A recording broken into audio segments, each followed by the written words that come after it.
So this is what I meant by the drifting snow. That's a 4-foot tall wall that is buried in the drift. This driveway I had plowed clear last night before I stopped. You can see all the snow that's drifted into this corner. It's going to be 2 feet deep in some spots. So the storm is pretty much over. This is actually just really light snow being blown at 50 miles an hour. This is the kind of drifting you can see. You can just barely see the top of my plow with all the drifting through here. Wow.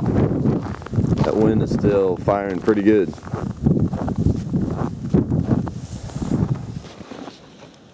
I wanted to check out the corner before I tried pushing it out with the plow. And the truck wouldn't start this morning. I had to put the charger on it. Not sure why, but must have left something on.